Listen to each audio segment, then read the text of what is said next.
Hey every peoples, Marcus from 5th Ace Comics here to say thank you for over 150 subscribers. I had initially planned to do this for 100 subscribers, but by the time I got around to it there were another 50 plus of you people, so here we are. I know that 150 isn't a huge number compared to a lot of other channels out there, but it's still a significant milestone for me and I greatly appreciate each and every one of you. It means so much that you like my content enough that you want to see more, and I'm looking forward to providing it. With that in mind, this video is a speed paint of my Ironsworn character, Tamara. This was originally a couple of live streams. You can check them out elsewhere on my channel if you want to see this picture develop in real time.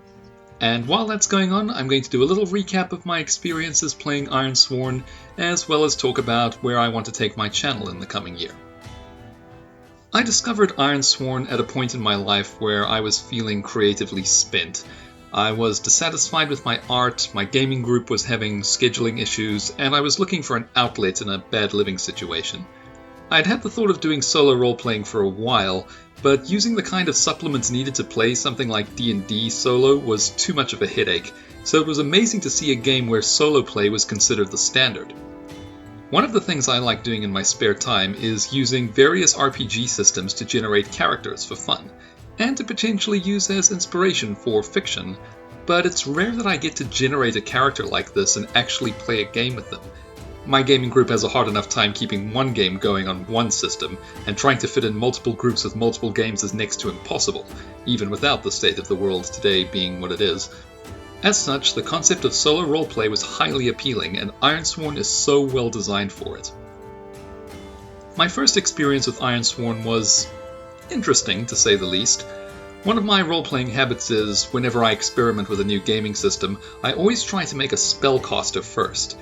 I just like magic, okay? And I believe that if you can grasp a game's magic system well enough, understanding the rest of the game will be relatively simple in comparison. Even in games that don't feature magic or make it less overt, I find myself drawn to mystical or unconventional characters just to see if I can grasp the nuances of all the weird stuff. Ironsworn doesn't have much in the way of spell slinging in the traditional sense, but there was enough to work with that I could come up with a basic magic user.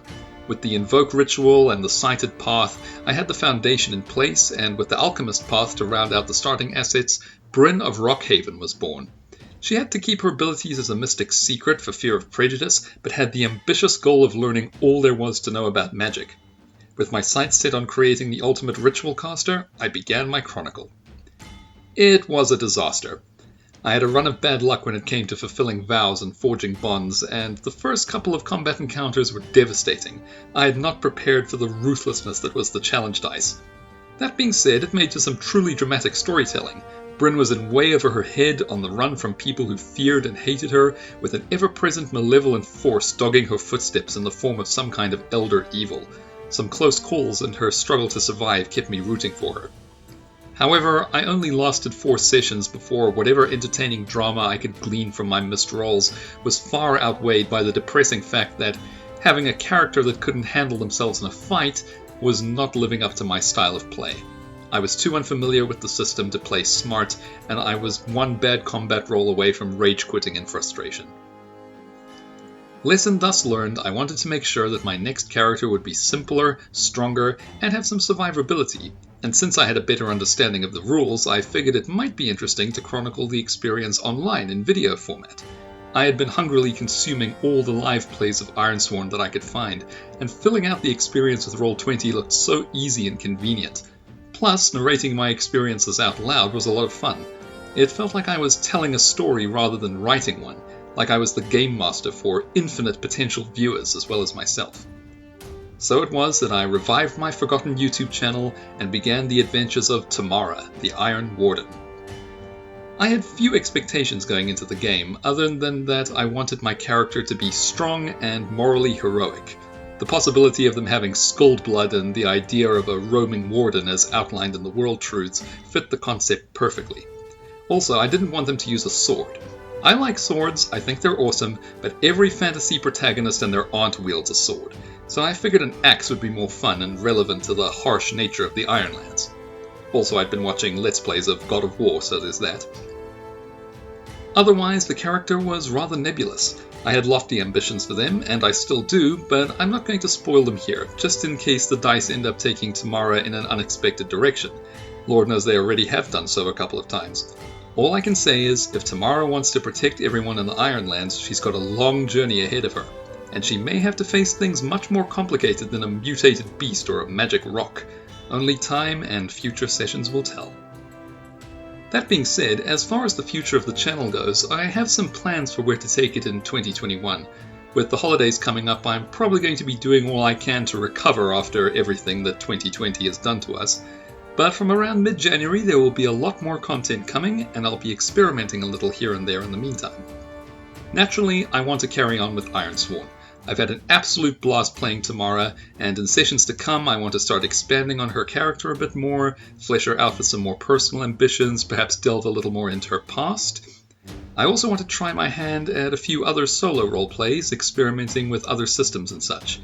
I've had my eye on Blades in the Dark for a while, as well as some other titles that might work well solo with some tweaking. Plus there's the new sci-fi themed Ironsworn, Starforged, coming next year, and I will definitely be jumping into that as soon as it drops. However, I don't want my channel to be all RPGs all the time. The name of the channel is 5th Ace Comics, after all. Now that I have a basic streaming setup, I want to do more speed paints and art streams. I have a bunch of unfinished comic scripts in need of drawing, and I think doing them on stream, with a proper schedule, will help me stay motivated and productive. I have so many ideas I want to share with the world, and if I can give you a peek into the creative process behind them, it might just whet your appetite for the final products a bit more. And if I get to share a little story about life, art, or roleplay while I do it, all the better. So there you have it, my plans for the coming year. I want this channel to be a true showcase for my creativity, my productivity, and my storytelling across various media, and I hope you are all keen to join me on the next stage of my artistic journey. Thank you again to all 150 plus of you for subscribing, and if you stumbled across this video at random, happen to enjoy it and want to see more, there's the like button, there's the subscribe button, there's the bell icon. You know what to do with those. And yeah, I'll see you in the next one. Ciao for now.